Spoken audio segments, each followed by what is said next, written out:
ability of the drive depends on the polarity you can generate from your voltage and your current.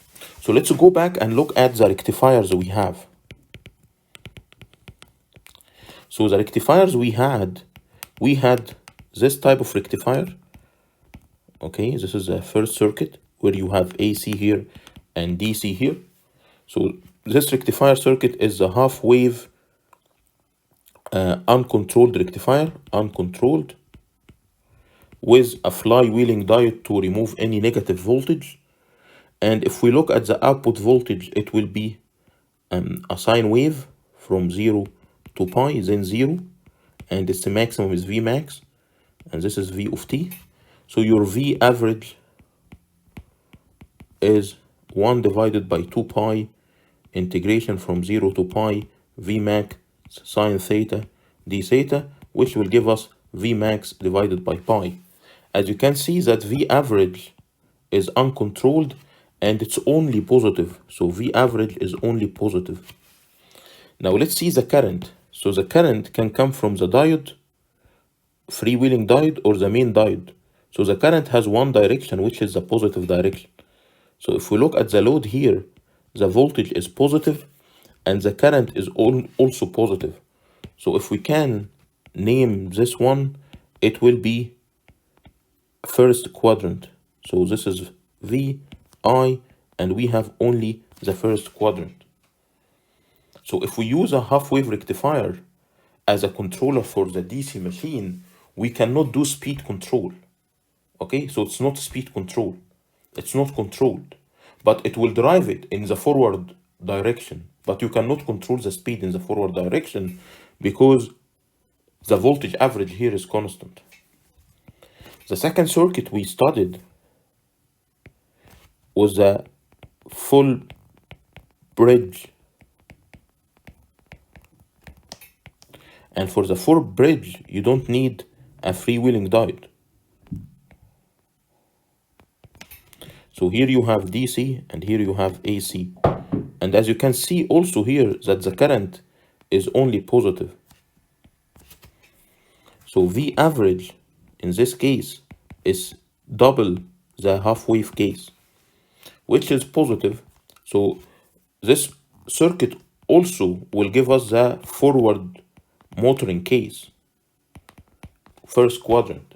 And again, the speed is not controlled because V average here is constant. You have no control over V average. Then we studied the half wave rectifier controlled. So here is your V out. Your I out is always positive. No way for the current to go back. And here is your AC input. And here our V out will be controlled at the starting and it will end at pi because of the freewheeling diode, and then it is 0 to 2 pi V max V out. So V out average will be 1 divided by 2 pi integration from alpha to pi V max sine theta d theta, or V out average will be V max divided by 2 pi multiplied by 1 plus cos alpha. So as you can see, your V output average is function of alpha. So it is controlled. And because it is controlled, you can do a speed control. But can you control the speed in which direction? So here for alpha, it has the range from 0 to 180 degree. So if alpha is 0, V average will be 2 V max over 2 pi. And if alpha is 180, V average will be 0, which means your V average is always positive. And the current here is only positive, so this circuit or this rectifier can give me the first quadrant forward motoring, but it can do speed control in forward. So you can drive the motor in the forward direction and you can change its speed in the forward direction, okay? And this is the difference between the controlled and the uncontrolled. The next circuit we studied is the fully controlled bridge.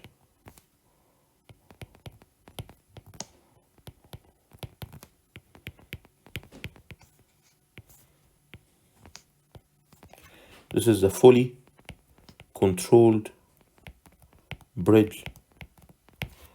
So as you can see again that the current is only positive here, and let's see the voltage V. So when we sketch this voltage V,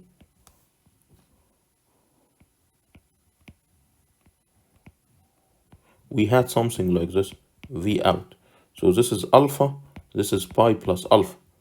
And V out average was 1 divided by 2 pi integration from alpha to pi plus alpha V max sine theta d theta, which give us 2 V max over pi cos alpha as V out average.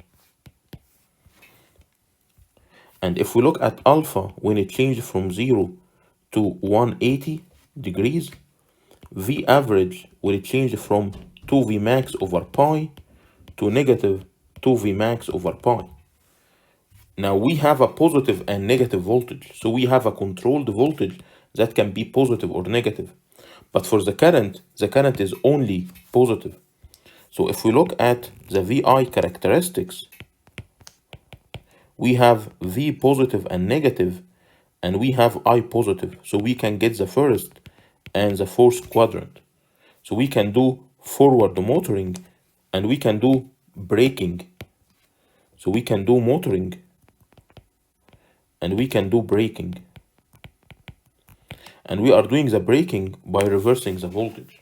But we cannot reverse the current. So we need to know how we can use this, okay? Because this is a regular reverse braking, but how we can do it here, it's a bit tricky.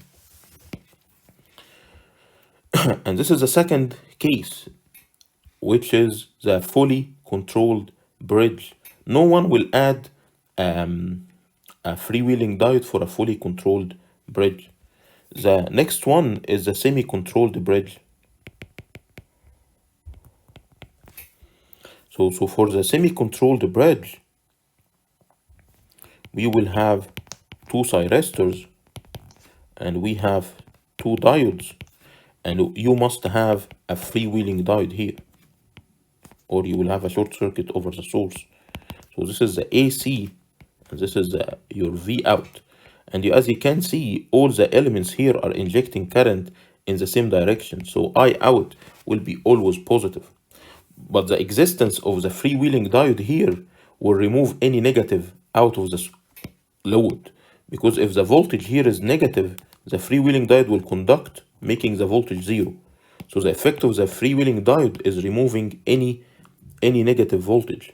So if we look at the waveform, so we will have only from alpha to pi, then from pi plus alpha to 2 pi.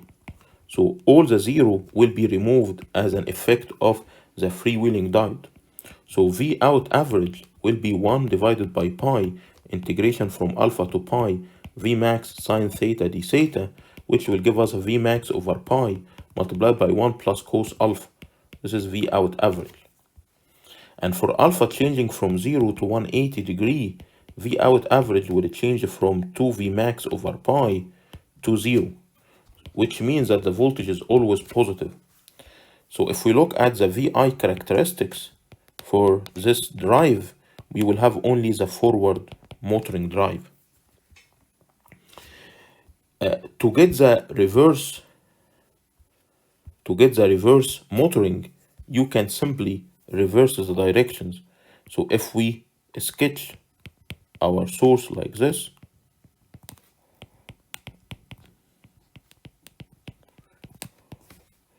and this is your V out, this is AC. Now your V out here will be negative. So your V out will be negative 2 V max over pi cos alpha. So you can reverse the voltage and the current here will be a negative current. So I is negative.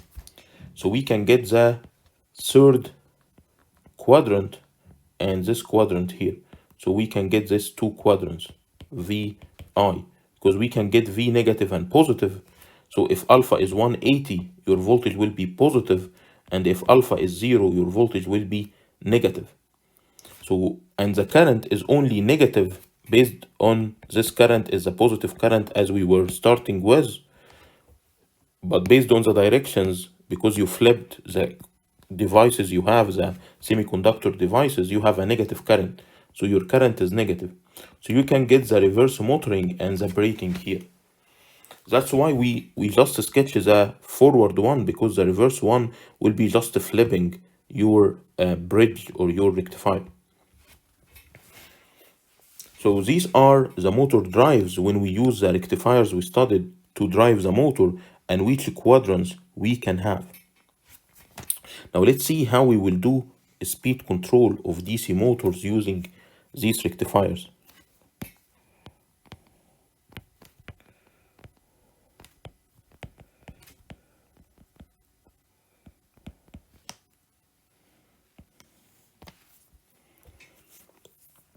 So what I will do to make it simple, so the full bridge, I will sketch it like this.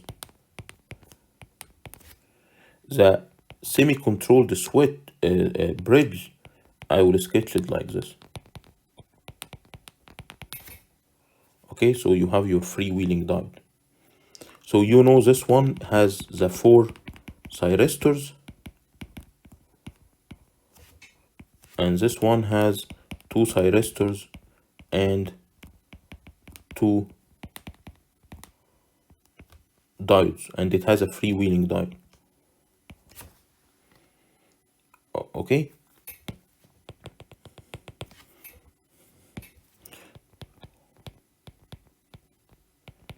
So you know what, so this is a fully controlled, and this is a semi-controlled. Now if we use this for the machine, we know that the fully controlled V average is 2 V max over pi cos alpha, and for the semi-controlled V average is V max over pi 1 plus cos alpha. So how we will use the rectifiers to control the machine? So let's assume we have our armature, so RA, LA, EA, and we have our field, RF, LF. So this is an RLE load and this is an RL load, and we can assume that the machine is highly inductive load. So your current will be continuous, or your current will be constant DC ripple free. And we will use your V average with the equation we had, and I average will be V average minus E over R. So if you don't have E, it will be 0 for RL, and it will be a value for RLE. So this is the equation we will use. So on the field, we can add a full bridge, for example.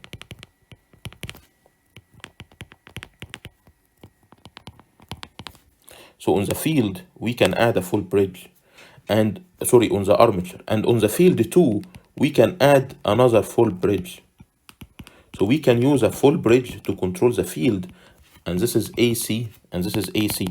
And usually it is the same AC. So this is the same point, and this is the same point. So this is the 2 terminals for the AC. So the field controller and the armature controller are connected in parallel. Now, if we use this shape, so if we use the full wave rectifier or full bridge to control the field and full bridge to control the armature, the only difference compared to our DC machine chapter, that we will say V armature average, which equal to EA plus RAIA, equal to 2 V max over phi cos alpha for the armature. So we have a firing angle for the armature converter. And V field average, which is R field I field, equal to 2 V max over pi cos alpha field. So we have 2 firing.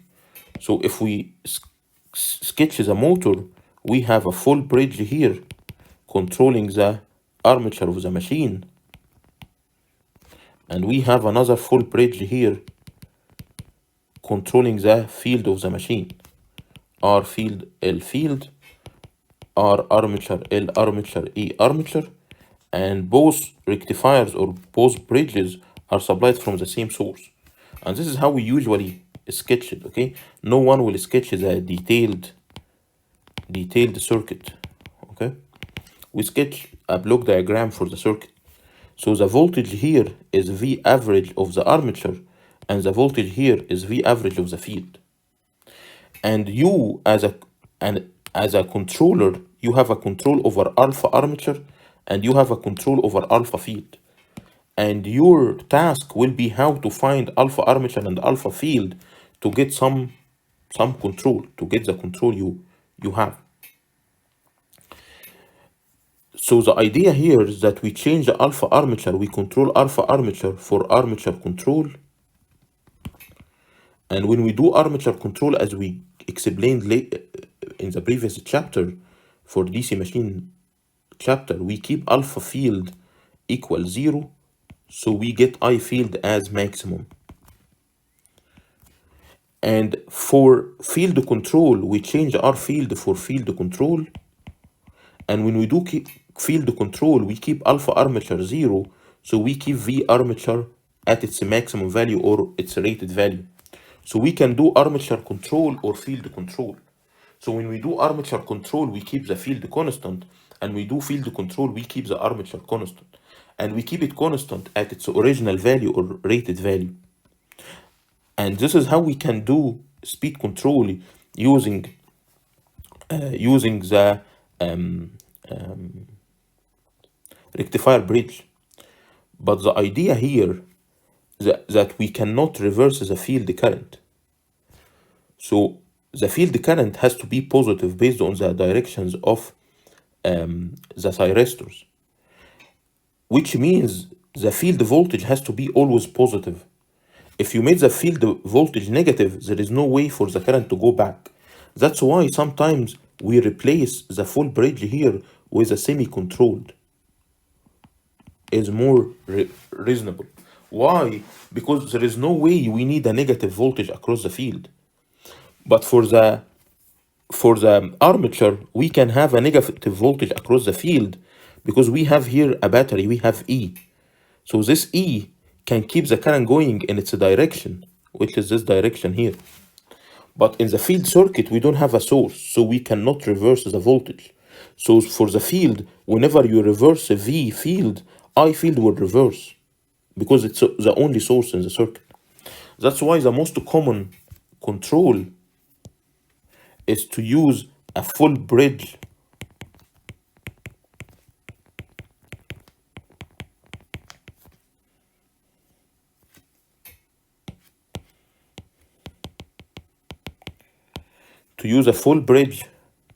over the armature, fully controlled over the armature, and for the field we use semi-controlled, which has a freewheeling diode, it has thyristor and diode. This is much cheaper and it do the job we need. So this is a semi-controlled rectifier. If we use this to control the speed of the machine, the equations we have V armature average, which is EA plus IARA, equals 2V max over pi cos alpha A. V field average, which is R field I field, will equal to V max over pi 1 plus cos alpha field. So here we use the equation for the full bridge, and here we use the equation for the semi-controlled bridge. And this is the most common technique to do speed control of DC motor. But as you can see, we can have V armature positive or negative, but the current into the armature is always positive, which means we can do V positive and negative, and I armature we have only positive. So we can do this quadrant here, the first, or we can do the fourth quadrant.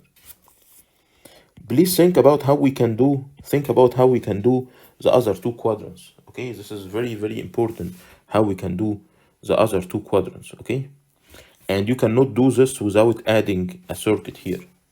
So think about adding something to the field, adding another bridge flipped, or adding another flipped here on the armature. So we can say this is the armature, just I'm giving you hints.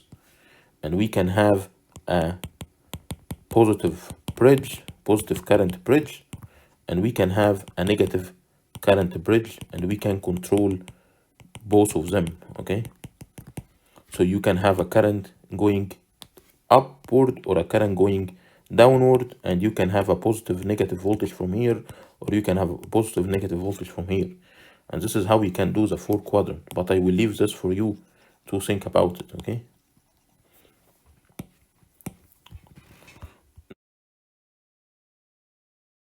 Now let's do our first example. This is from chapter 6 material.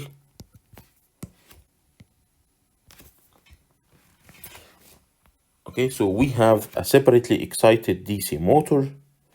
It's being controlled using a single phase AC to DC semi-converters connected to the armature and the field. So what we have here, so the armature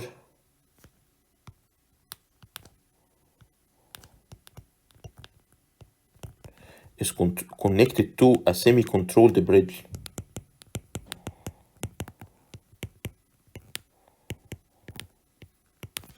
So semi-controlled bridge means this is a diode.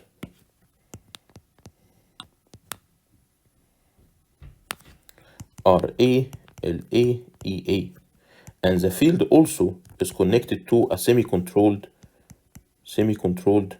bridge.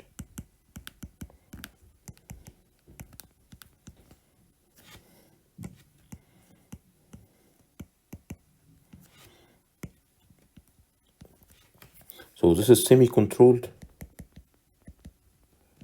and this one is semi-controlled.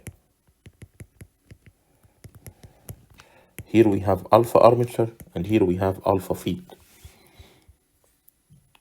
The AC supply connected to the armature and the field. So the armature and the field are connected to the AC supply, the same AC supply. Has a 208 volt, 60 hertz. So this value for sure is RMS. So we can write that Vmax equal to 208 root 2. So the voltage of the source is 208 RMS. The armature and the field resistance are 0.25 and 147. So RA is 0.25 ohm and RF is 147 ohm. The motor voltage constant, this is K for the motor. Okay, so this is K motor, and as you can see that the speed here is radian per second. So this is K for the equation of EA equal K IF omega. Why we said this equation? Because this K is volt, which is EA, per ampere, which is IF, per radian per second, which is omega. So this is the constant of this equation here, E equal K IF omega. If instead of ampere here it was a Weber, it will be K phi omega, the equation, okay? So based on the units, you can see which K is given. Now, this is very important note here, that the field current is set to its maximum possible value. Now, let's see what is the meaning of this. So we know that V field equal to R field, I field, and it is a semi-controlled, so it's a Vmax over pi 1 plus cos alpha. So IF equal to Vmax divided by pi RF 1 plus cos alpha. And this alpha is alpha field. So I phi max will happen when alpha field equal to 0. So the meaning of it is set to the maximum possible value, that alpha field in this case is 0. And in this case, I field max equal to Vmax is 208 root 2 divided by pi 147 multiplied by 2. So we can calculate this value, 2 multiplied by 208 root 2 divided by 147 pi. So this value, I field max, is 1.274 ampere. Okay, let's check the value here. Okay, it's correct. So we know what is the maximum possible value for I field. Now the armature and the field currents are assumed continuous and ripple free, which means we have a highly inductive load, and we explain this in the power electronics part. Given that the load torque is 45 Newton meter and the speed is 1000 RPM, we need to calculate the field current. So we already calculated the field current. Now we need to calculate the armature current. So how we will calculate the armature current? If you remember in machines, if you are asked about armature current, think about the torque. So we have the torque is given. So T developed equal T load if the mechanical losses are neglected. And T load is 45 Newton meter equal to K IF IA. K is given as 0.7032. IF is calculated as 1.274 IA. So the only unknown in this equation will be the armature current. So we can get the armature current as 45 divided by the field current multiplied by 0.7032. So the armature current is 50.23 ampere. Let's see the value we have here. Okay, correct. So the armature current is 50.23. So we got the armature current. Now we need the delay angle for the thyristors in the armature converter, which means if you need alpha for the armature, it means find V armature. And don't forget that V armature, the voltage, whenever you are asked about the voltage, okay, you have to think about speed. So to get V armature, so the equation that V armature average equals to EA plus RAIA equals to 2 Vmax over pi, Vmax over pi multiplied by 1 plus cos alpha A, because we are using a semi-controlled rectifier. So RA is 0.25, IA is 50.23, equals to Vmax is 208 root 2 divided by pi, 1 plus cos alpha A, and EA is KIF omega.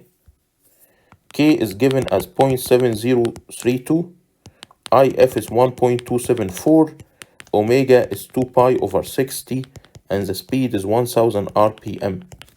So the only unknown in this equation is alpha armature. So alpha armature here is 82.18.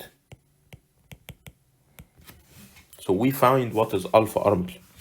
So we can do all the machine problems we had for the DC machines using rectifiers. But the difference, instead of asking you calculate the armature voltage to change the speed, or to calculate the field current to change the speed, you will be asked to calculate alpha armature and alpha field, just the firing angle. And the equation you will use is the equation for V average from the rectifier, which already we calculated, or we find an expression for it when we studied power electronics. Here is the same problem here, or the same problem solution in details from the reference, which is posted online. So today we finished the part of the DC motor control chapter for rectifiers. Then we will continue with the DC to DC converters and their control, or their chapter 6 part. Okay, so I will stop or break the lecture here.